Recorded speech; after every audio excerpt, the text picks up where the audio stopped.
Water makes up 70 to 90% of the human body, including 95% of blood plasma.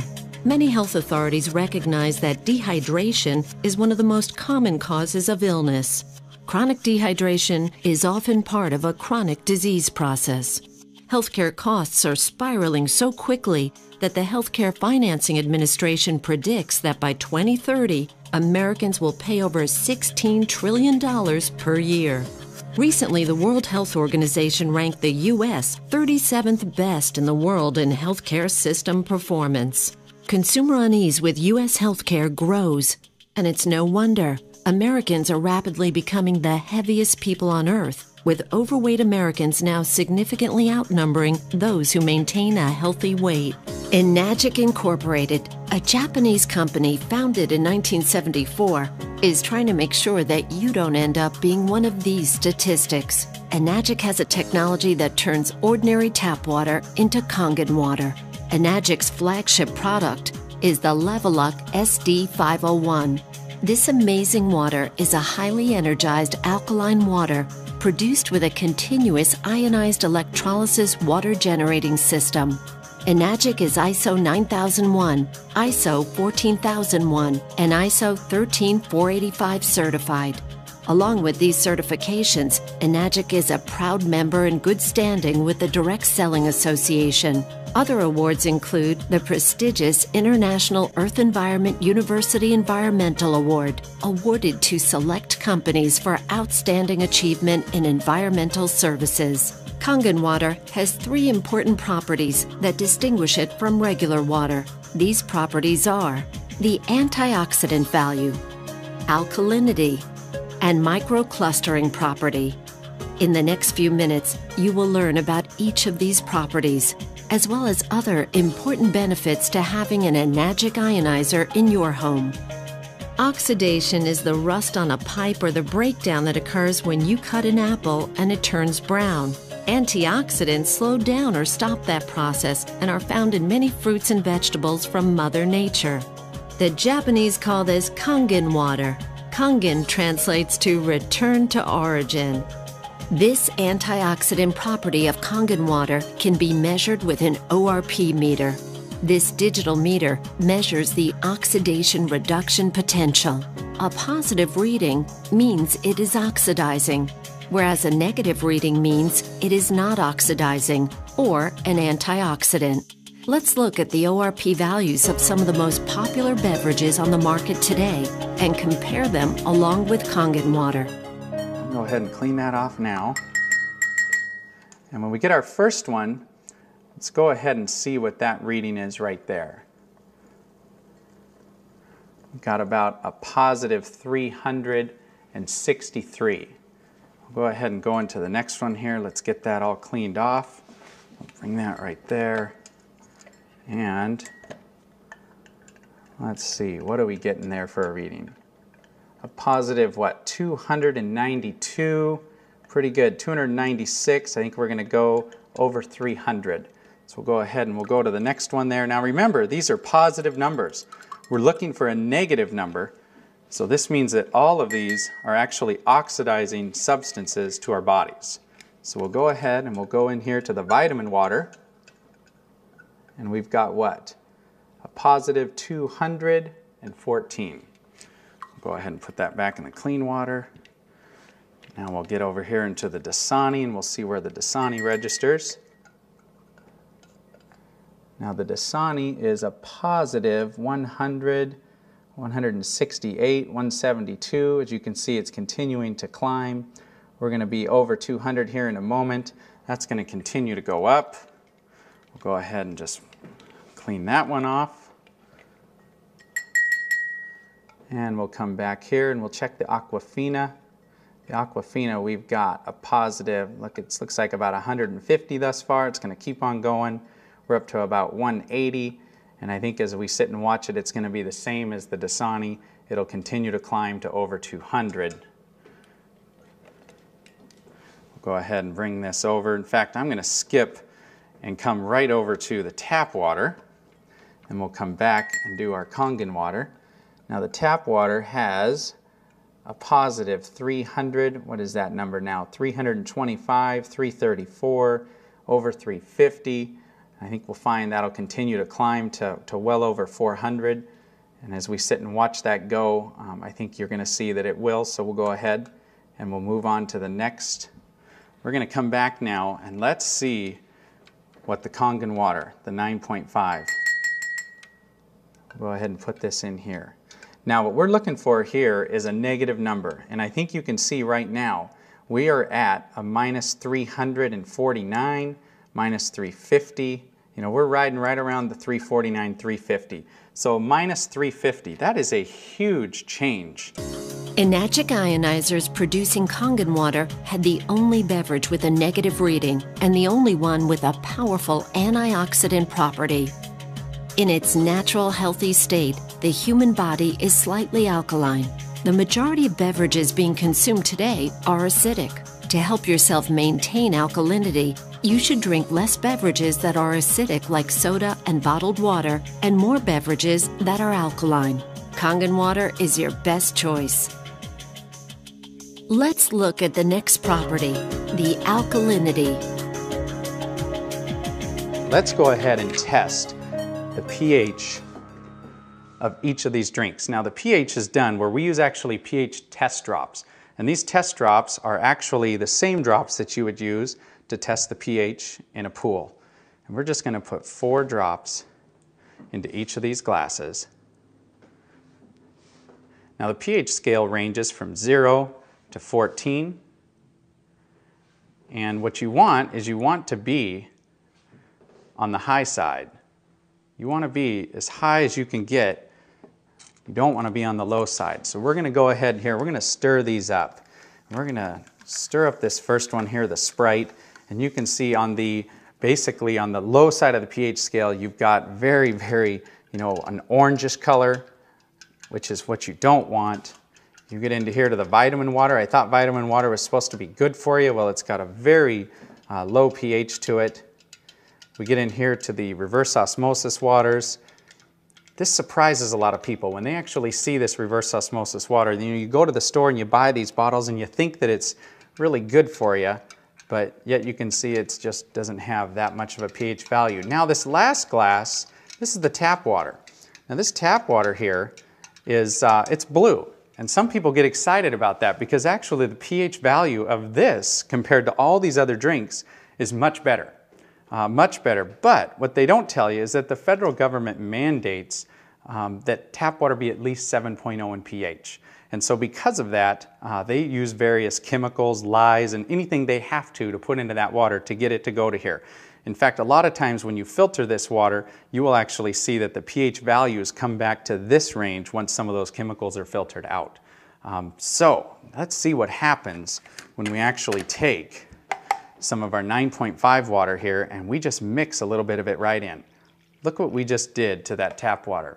We changed that tap water and we took it from an acidic, or actually it was a somewhat neutral state, to a very alkaline state. We're going to do the same thing over here to the Aquafina, and it very quickly turns purple. You can see that. Here we go again.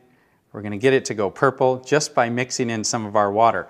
Now these other 3 over here, I actually want to, I want to go ahead and use our water, our 9.5 water, and I'm going to pour it directly in. Now watch what happens when we do this. Isn't that amazing? We're not getting any color change at all. In fact, if I go over here, we're not going to get any color change in either of these drinks. They are so acidic that it's actually going to take anywhere from 25, 30 cups of our water, of 9.5 pH water, when we mix it into these other waters, or these other drinks, to actually get it to go neutral. In fact, I'm going to show you that because this is so potent. I mean, look at this soda here. This soda is so potent that if we just take a tiny bit and put it right into one of these cups, it immediately takes away the alkalinity of these. I mean, take a look at that. It is just, it's absolutely gone. And so very, very quickly you can take an alkaline substance and turn it into a very acidic substance. The body has a truly remarkable and complicated water regulating system that rations water when it's in short supply, until it receives unmistakable signals that it has access to an adequate supply. The problem is that some organs, like the brain, are higher on the priority list for water than others. Symptoms are the result of stressed organs that are dehydrated. This is much the same type of signal your car would give if the cooling system were overheating while climbing a steep hill. In both cases, if proper measures are not taken, a breakdown can occur. When asked how much water they drink each day, most people answer, "Not enough." We know that we should drink more water, but most of us don't make it a high enough priority. In fact, many people are confused as to how much water a person is supposed to drink. Most doctors will tell you that we should drink 8 8-ounce glasses of water per day. But is it a one-size-fits-all answer? Common sense would indicate that a 250-pound person would need more water to maintain their 75% hydration level than a 125-pound person. And what about someone who is very physically active or someone who works in a hot climate versus a person that is sedentary and perhaps stays indoors the majority of the time? Researchers have discovered that the most consistent trait of long-lived clusters of healthy people on the planet is the water that they drink. In his book, The Water Puzzle and the Hexagonal Key, Mu Shikzan, PhD and one of the foremost water authorities in the world, states, hexagonal water is energetically more powerful. It is the obvious biological choice. Kangen water has some of the same properties as hexagonal water. A regular water cluster does not absorb as quickly or as easily as a smaller Kangen water cluster. Kangen water is more readily absorbed by the body and allows for better hydration. This smaller cluster is also why Kangen water tastes so soft and silky. Let's demonstrate the microclustering property of Kangen water. Now we're going to make tea, or attempt to make tea, with a water that is not, it's not hot. We're not going to allow this to steep. It's just a room temperature water. And now I want to make some tea with our 9.5 water. Kangen water 9.5. So we're going to go ahead and run us here another quart of our 9.5 water. We're going to give that first tea just a little bit of time. We're going to let it attempt to make tea from that reverse osmosis water. Remember what we talked about. Reverse osmosis water is what the Japanese call a dead water.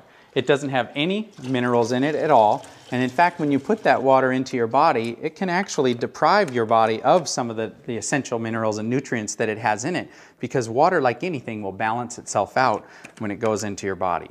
So now we'll just go ahead and take this cup here, and we're going to pour a cup of tea with our water. And I think you already see what is happening here.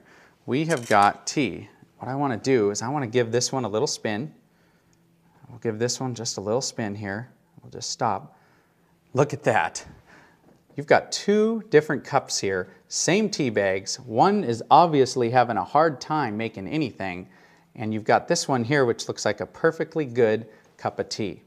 Now what's amazing about the microclustering properties is it actually will multiply the amount of nutrients that you're putting into your body and actually enable your body to use those nutrients. So as I slide this next tea bag over, watch what's going to happen.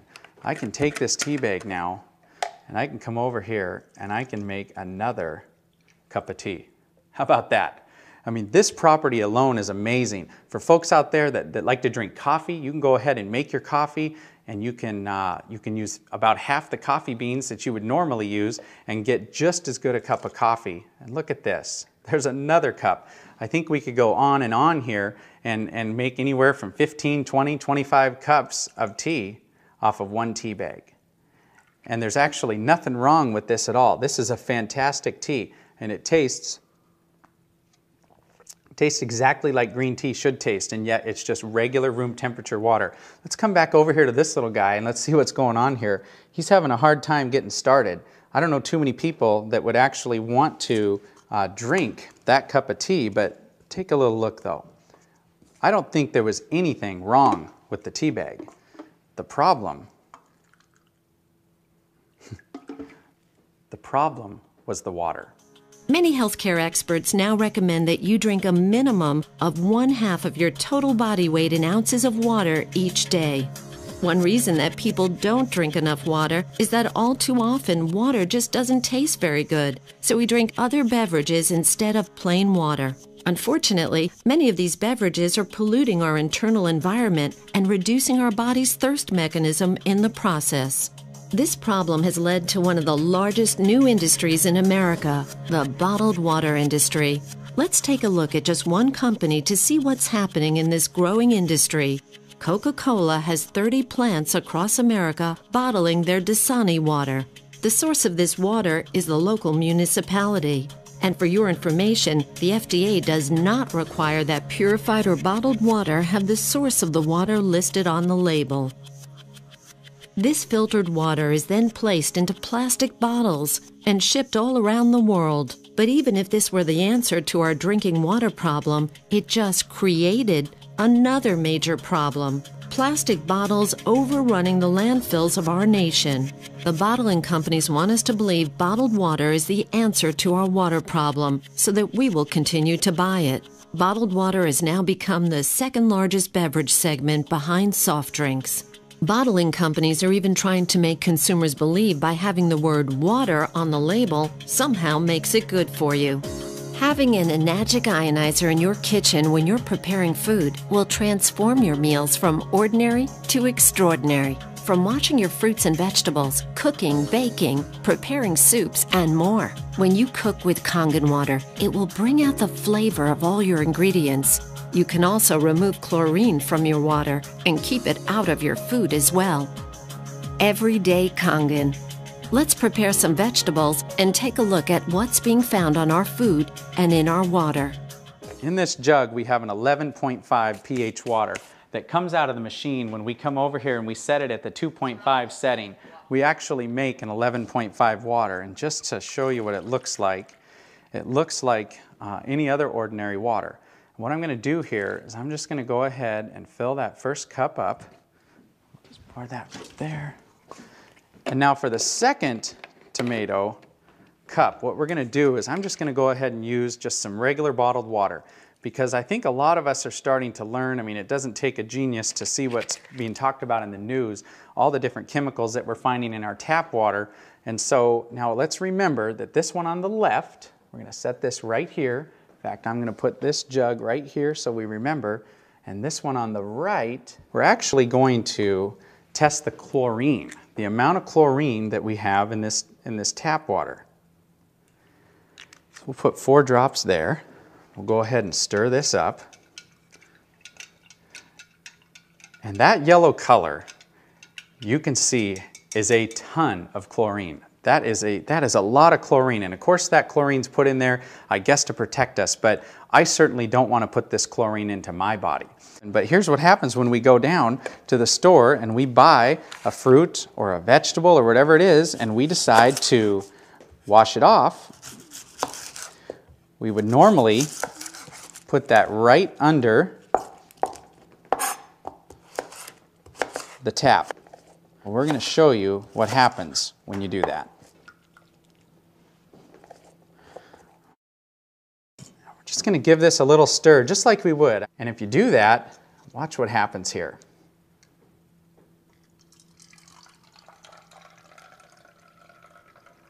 As we pour this out, take a look. What happened to that yellow chlorinated color? You know what happened. It's gone. The reason it's gone is it absorbed right into the onions, which now, of course, we're going to eat. I just put more chlorine drops in there to see how much chlorine's left in that water, and there's none. So let's go back now to these tomatoes, and let's see what's happened. Get a couple more glasses here, and let's go ahead and take a little look here. This is what the Dasani. Reverse osmosis water is in a lot of homes. People have these filter systems that are built right in, and basically they do it because they think that that water is very, very good for you. Now, what did we wash off of these tomatoes with that water? I think you can tell it doesn't look like much. That looks like regular old clean water. We'll come over here. Now let's see what we washed off of this first set of tomatoes. Look at that water. That yellow color right there represents the pollutants that we actually have that are on those tomatoes. Typically, you would actually eat these, and if you were to taste the difference between the two, you will not want to eat these tomatoes. I think everybody knows that as you mix water and oil, they don't mix. Just like we've been taught in school, everything we've ever been taught, that's exactly what happens is they don't mix. The oil just floats right to the top. Well, what's pretty amazing about our water is that you've got, we'll take some more of this 11.5 water. This water has cleaning powers that are so amazing that you can actually, when it comes to cleaning those tomatoes, as we saw, it took everything off of those tomatoes. Most of the herbicides and pesticides today are oil-based. So anything that they're putting onto our foods, they make it oil-based so it doesn't wash off when it rains. It makes sense. But when we take our 11.5 water now and we actually pour this into olive oil, look what just happened. That is completely emulsified right in the cup. That's amazing. There's chemists out there that say that's impossible. That shouldn't happen. But look at that. We just emulsified this oil. Talk about cleaning properties. Talk about being able to clean your shower or clean the car or clean anything greasy. You know, if the kids go out and get something on their clothes that they shouldn't have, you're going to be able to cut it and break it down. But this oil, you know, it represents the gunk and the junk in the body. And look at how if we put the right water into our body by putting a high pH water in our body, we can actually take this right out of it. You just saw the 11.0 pH strong Kangen water that is used for cleaning, not just in the kitchen, but in the rest of the house as well. It can break down grease and oil, and it is a great stain remover. While the machine is producing 11.0 pH water, it simultaneously produces 2.5 pH water. The 2.5 strong acidic water is environmentally green. You can use it for personal hygiene and toxic-free cleaning. Many people are concerned with the many chemicals being used in their homes, and this water can help reduce, if not eliminate, those toxic chemicals completely from your home. There are 3 settings for Kangen water: 9.5 pH, 9.0 pH, and 8.5 pH. Depending on what pH level you want to drink, you simply press the keypad on the front of the SD501 and your desired level of pH water will be produced. There is a clean water setting, 7.0 pH for taking medications. The beauty water setting produces a water for skincare, bathing, and numerous other personal hygiene uses. With an SD501 on your counter or hidden under your sink with the under-counter model, you'll be amazed at how many chemicals you can remove from your home. You will be able to consume Kangen water on a daily basis and help the environment by no longer drinking bottled water. Make your home a cleaner and safer place to live. Change your water. Change your life. Start drinking and using Kangen water and experience the difference for yourself.